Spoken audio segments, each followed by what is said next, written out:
Warm welcome to the VAR show, the show which talks about always major football leagues detail. Today we are going to continue with interviews and we have former Singapore international Mr. Aleksandar Đurić with us. So first of all, I would like to thank Alexander for coming on the show. Thank you and welcome to the show. And I would like to begin by asking you, how are you and what have you been doing, during this past. I mean, I know Singapore is quite well and it's very disciplined compared to most of the places in the world, but what have you been doing? It might have been difficult in the beginning for you as well. Yes, first of all, thank you very much to having me in your show.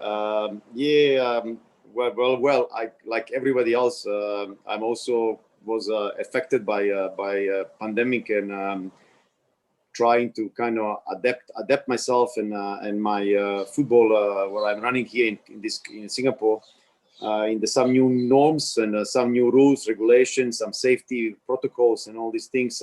Especially last year was really bad, as we all know. I think all around the world was really bad. In start from the March all the way, I think until like July, we was kind of fighting with that, and we really stopped all sport activities in Singapore. Myself was thinking, what's the best to connect to the kids, and for the football. Likely, we are living in the technology kind of world, and my only way was to get them kind of do basic moves with the balls in the house, in the rooms, and so I connected with the Zoom sessions, like what two of us doing in a Zoom session, so Skypes and Instagram Live and Facebook Live. So the kids was basically continue train at home. Actually, I kind of remember myself when I was a kid. I'm coming from Eastern Europe when it's winter, snow, and all what we do was having the ball in the room and kind of try not to break anything in the house. And so yeah, this kind of things. It was difficult time. Now it's getting better. We kids is back to the normal training in, of course, in the smaller groups, but at least we resume the sessions, training sessions, so it's better. Definitely. And like on a personal note, how did you get into football? What was your first impression of football that you remember? Well, I come from. I was born in the country. Unfortunately, it doesn't exist anymore. It's in Eastern Europe. Maybe your viewers can Google. It's easy to do. It's called used to call you Yugoslavia. Basically, football was for us in when I was growing up wasn't really culture. It was religion there, where is the mothers, fathers, brothers, sister, grandmother, grandfather, everybody. We will talk about football 24 hours, and on the Saturday and Sunday, basically city and country will stopped when the league was played and the games was going on the radio and TV. So I grew up in this kind of environment of the football, and basically all of us and the kids played in the schools, in the street, and well, it was so much time that I can't remember that basically all I was doing was playing football, and and they go in school and playing football. So my dad was a semi-professional football player. Basically, everybody where I come from play kind of sport, and football is the biggest. So that's how I got introduced through my dad and neighbors, and so yeah, we all play football. But you're also involved in multiple sports other than football, right? Then why did you choose football? Yes. When I was growing up in the communist country, and sport was a big culture for the all the citizens. Basically, we for the young age, we was kind of involved in many sports because I still believe that it's so good for the kids to not specialize in one sport in very young age. I think when you are maybe 13, 14, or 15 years old, you may kind of realize where you are standing as a sportsman and which sport is suit the best for your body or mind or physical and mentally. So I started playing football. Of course, was my first sport, but I did playing basketball. I did track and field. I was playing tennis. I was do handball was very big in country, volleyball. So those sports helped me when I was young, from probably 8, 9, 10 years old, 11, to kind of get my fundamental body movement, basically your body or your eyes coordination with your legs and hands help, because different sport requirement different users of your body. So I really recommend even in your country that the parents actually don't really try not to specialize their own kids in the one sport. And I can tell you, I pick up canoeing and kayaking when I was at 12 years old, together in football, and went all the way to 2 World Cups and 1 Olympic Games in canoeing, and become also quite well known in football. So those kind of sports was, canoeing helped me in a sense. It was individual sport, so basically teach me that how much effort I put in the training, that's how much results you get in the race. And when I went into the team sport in the football, that helped me even further because I was so fit, and also never stopped training because I could motivate myself on my own. I don't need my teammates to be motivation and go in gym and run, and so that's why it kept me so long to play football. And you spoke about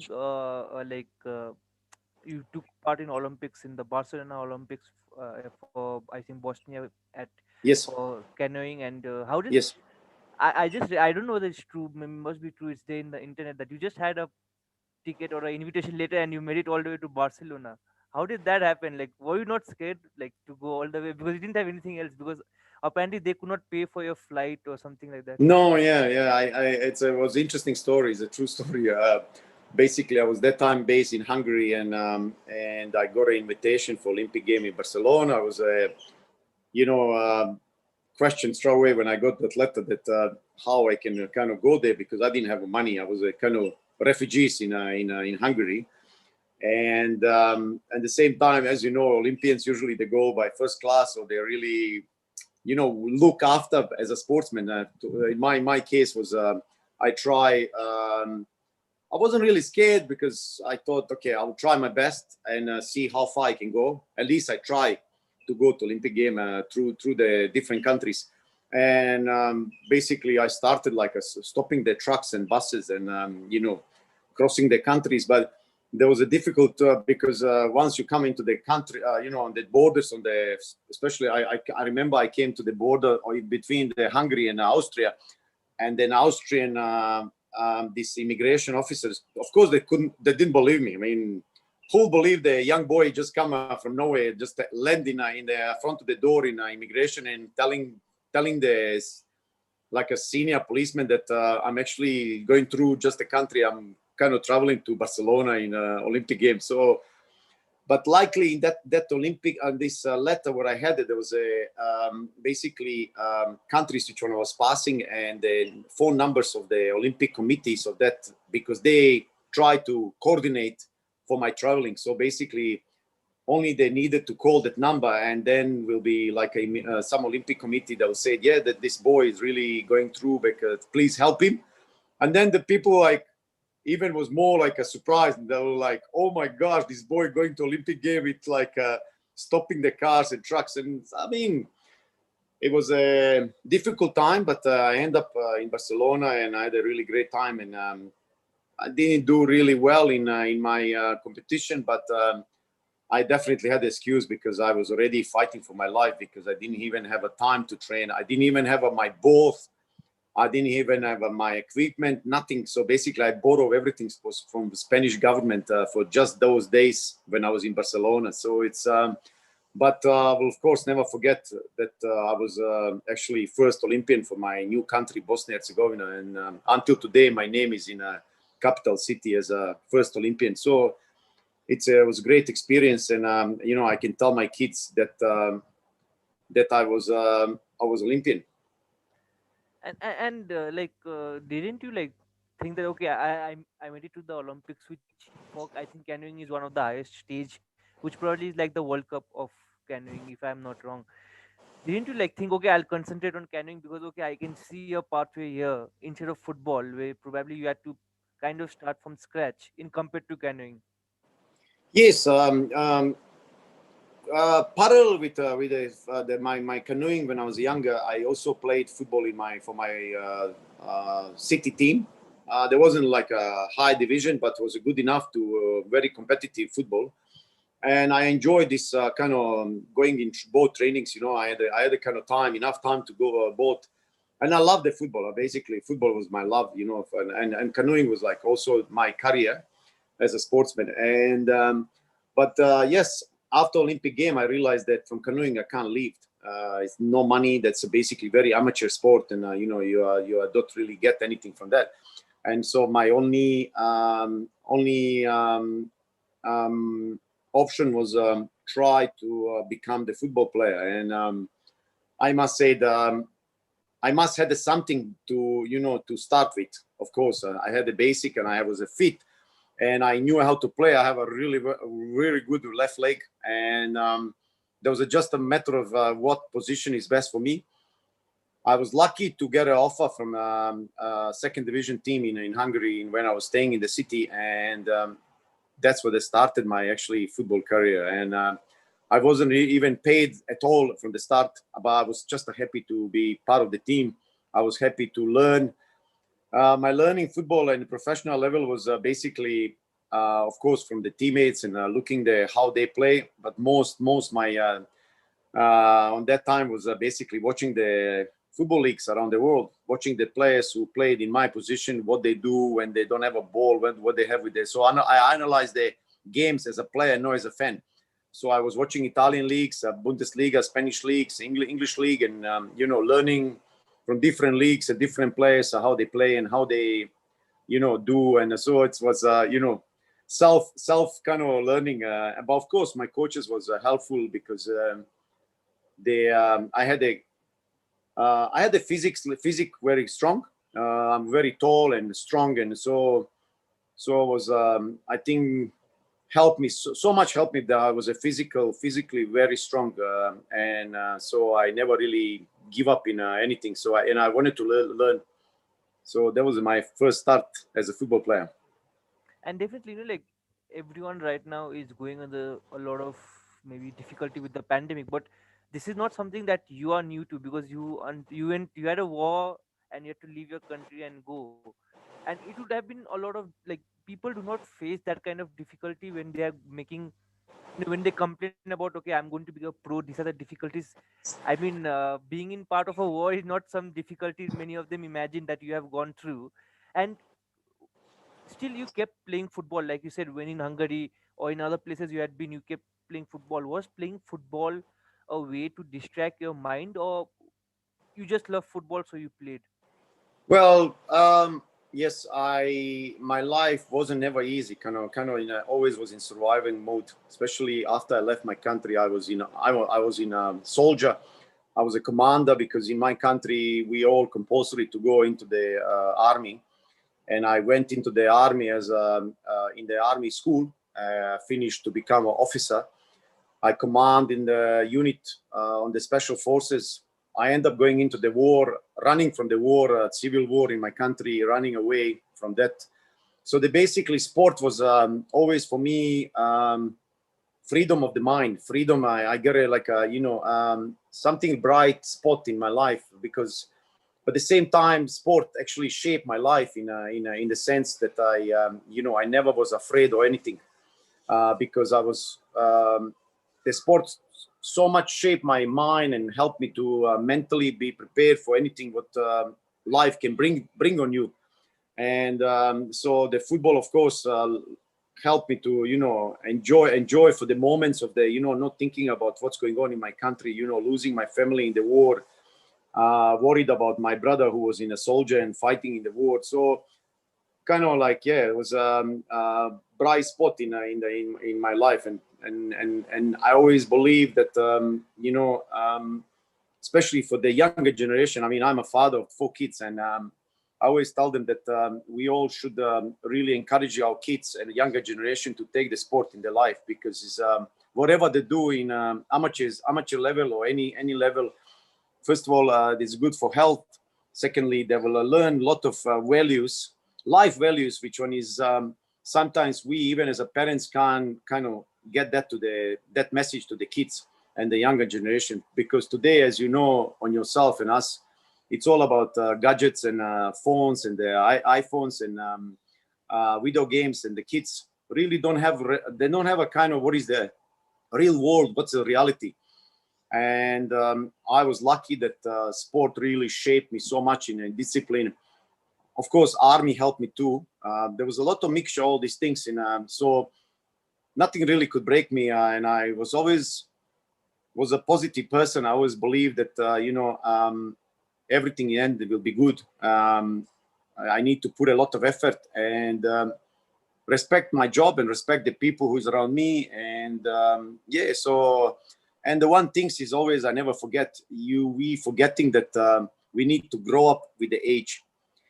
Sometimes we are 25, 30 years old, but we are acting as like 16 years old. We let our parents kind of also protect so much these days the kids, that kids kind of don't have a freedom to grow up with the age. They get kind of stuck in the young mind. And for myself, I guess I was going through all these things, and I really grew up with my age. I knew it that I need to be in the strongest I can, whatever age I am, and believe that all good things will be end up in good things. And like, how did you end up at Singapore? Like, it's a very huge like distance. Like from maybe from Hungary to Singapore. Well, from Hungary I went down to Australia, play in Australia, Melbourne and Sydney and Adelaide. But then I went to China League and Super League. I was a kind of first guys to play in the Super League in China because I came there ended at 96, 97, 98. So there was a just start of the Super League.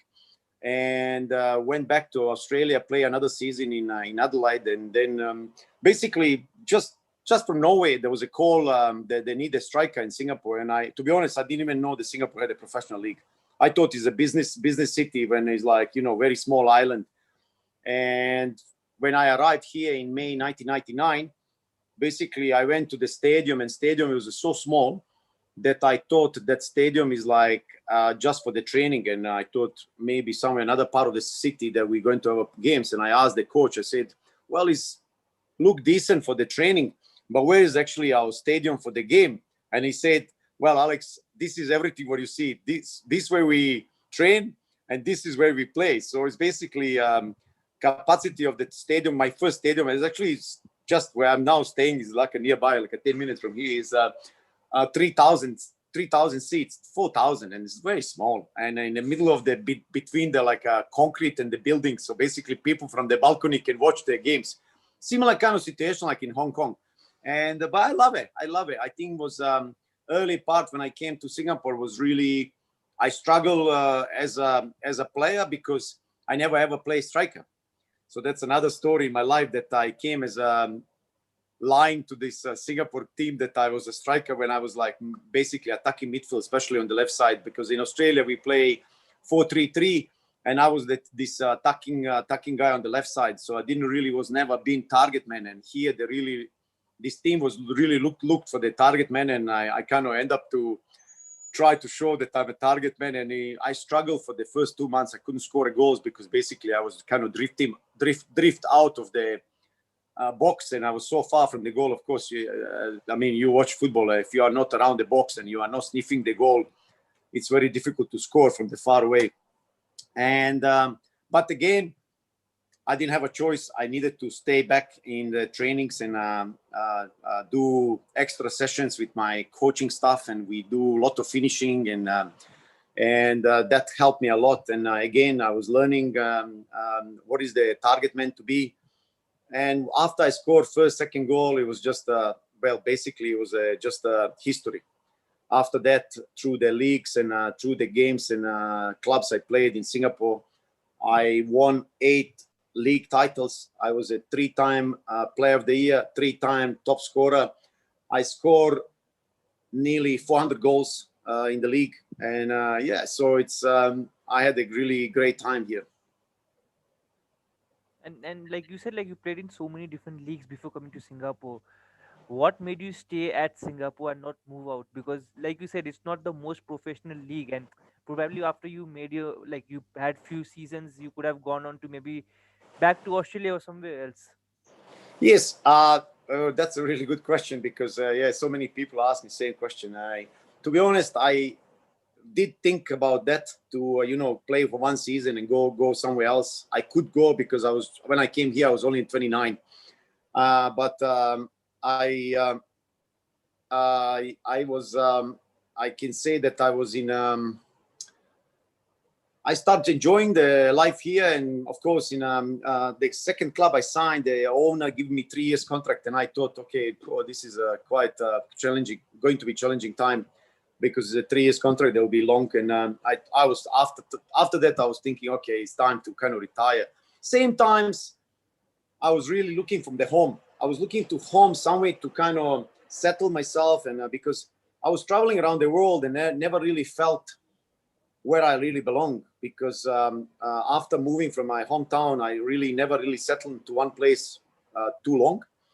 And being in Singapore already like a few years, and then my daughter was born in 2002, and then my son was born in 2004, and then I really start kind of feeling Singapore as my home, because we always said, you know, when it's your kids and the family, that's where you really feel home. Start really building the best friends here, and I really, really badly wanted to become Singaporean, a Singapore citizen. So in 2006, I started applying for the citizen. Of course, it's very difficult to become a citizen in Singapore. Very, very, very difficult. And well, I applied 3 times and I got rejected. And then finally, I got my citizenship in 2007. And again, surprise in your life. I soon after I got my citizen in September 2007, I got a call up for the national team, which one was really, really big surprise. Counting that I was 37, I did play. That was my 2007 was like probably one of my best season I ever played in as a professional football player. We won the league and cup, and I think that season I scored 44 goals. I was flying. I was like on top of my football. I had such a good team. We was really good unit, very experienced players from the different part of the world, and it was really good club, big club here in Singapore. And and I got this call for the national team, and then again life is like that. You start kind of again, you get the pressure again on yourself, because you're 37. Do I really needed that again to pressure myself as a fans? Whatever you play in Singapore and around the world, they will start pointing and saying, why this guy who's 37, in the end of his career, wanted to play for national team? Is he good? Can he play in the international level? Because playing in a league is one thing. Playing international, I realized after that, playing a few games after I played for national team, the football and the level of the fitness and the level of the intensity of the game, it's like a different world. But honestly, I don't know. I was always kind of super fit guy. I fit into the national team. I was basically very strong mentally, and I told myself I'll try and play a few games and see, am I really enjoying, or I'm struggling with the team, and struggling as in the pace of the game. But then, so my first game was against Tajikistan. It was a World Cup qualifier. First time we kind of tried to qualify in the next round. The Russian, old Russian Republic, the guys was tall, like a tall 2 meters strong. And I really feel sorry for them, because that was my first game on the national stadium in Singapore. Huge crowd. My first game, everybody come to watch, and I was kind of flying. I scored 2 goals. I remember I hit, I think 2 or 3 times I hit the post. They were so lucky that I didn't score like 5 goals against them. I was like bombarding them. They couldn't even stop me. I remember when we went for the return game in Tajikistan, all the newspaper and the TV was talking just about me. That's a guy who is all destroyed the national team of Tajikistan. But I ended up playing for even like for 5 years in the national team. Play 54 times for the national team, scored 27 goals for the national team, won the Suzuki Cup in my last kind of game for the national team in 2012 against Thailand. And had the honor that I was a captain of the national team of Singapore, which one is never ever, no born of Singapore had that honor. So I guess, players and the coaching staff and the Football Federation respect me as a player, as a person, and I had this honor to be captain. So it was like best memories ever. Definitely. And you know, like you said, like you started playing for the national team at 37, and you went on to make 54 caps. That's a lot, you know, when you start playing for the national team at 37 to make 54 caps. Yes. I mean, it's unthinkable. I don't think so. Even you imagined like No. Yes. starting. Nobody I imagine. mean, Yes. so how did you keep going? Like, how did you keep motivating yourself at that age? Because you went on to play almost up to close to 50. So you know, like you decided. Yes. So how did you motivate yourself? Basically, it's all about how you look after your body and how you kind of approach every session training, and how you prepare your body for the trainings, prepare your body for the games. And I can tell you, older I was more, even more mentally stronger, and I was, to me, wasn't kind of, all my life was dedicated to the football, to the trainings, to the. I was always kind of guy who liked to compete in the good level that I really wanted to do best in anything I tried. So basically, trainings, I hate to lose the games, even in this, even just in training, I hate to lose games. And my teammates knew that, so I was kind of senior leader in the, always leader as a captain in the team and the clubs, and they respect me in that because I push them also to be like me. And so, yeah, I mean, it's like this is something which one you don't learn from the books. This kind of personality, what I got is like you learn from the street, you learn from the being on the ground, being in the sport for a long time, and something which one is you build up through your life, and then and then you become leader, and you become like somebody who is people really respect and follow. And unfortunately today we have a lot of wrong things, because it's like the younger generation, they score 1 or 2 goals and they think they're going to play next year in Barcelona. It doesn't really work like that. You really need to work so hard. And I give my life for the sport. I give my life for the football. Never smoke, never drink, never go late. I was really look after every movement of my body, and likely I was really lucky. But I guess really never believe in luck, because I only believe in hard work. I never really get any kind of very bad injuries. And even when I had some injuries, I still played under that, because I kind of, doctor always said, I think be careful, Alex, but we knows you. I mean, I know you can handle the pain. So I used to play with the pain because I just wanted to play. And I play with the passion and love for the sport. For me, wasn't really think about money and the fame. It was all about passion and love for the sport. That's all. And what about, like, if you had to choose one opponent like you faced, which was the toughest opponent, which one would that be? Oh, yeah, I play. I was lucky to play against really some big clubs and the teams. Basically, in Champions League, I was also playing in Champions League group stage in for the Singapore Forces. We had this in 2008. I played against Suwon, Korea team. I play against Chinese team Shanghai Chengdu. I play in the national team against Brazil, Liverpool. All these great players. Ronaldinho was in Brazil playing that time, older Ronaldinho, and amazing to kind of just be on the same pitch with all those kind of players. And I will not take like a one kind of moment or one team or one player, but I was just lucky to share pitch against the one of someone like a best kind of players in this planet. Definitely. And but like, any particular defender that you personally did not like playing against, or or was it too easy for you? No, no, never was easy. In the league, whatever league you play, it's mostly defenders and midfield and the strikers is a foreign players. That was like a kind of spine of the team. Any team, if you watch in the league, is always this foreigners, foreign players who is kind of holding those positions. And basically, I always face some giant defenders who was like, from depend from where they are, but that was always difficult. And that was a battle which one I love to do, because I knew that let's play for this battle for 95 minutes and see who won this battle. And I was ready to battle those defenders. And but I remember playing in the national stadium. Gosh, was a full of I felt like we play on the Anfield, we play against Liverpool, and Carragher was against me as a defender. I really respect him as a defender, first of all, because he played for one club, and basically he was just loved that club, Liverpool. And he was telling me, he said, Alex, you don't look like Singaporean at all. And we was playing Singapore national team. He said, you don't look like Singaporean, and you are so strong.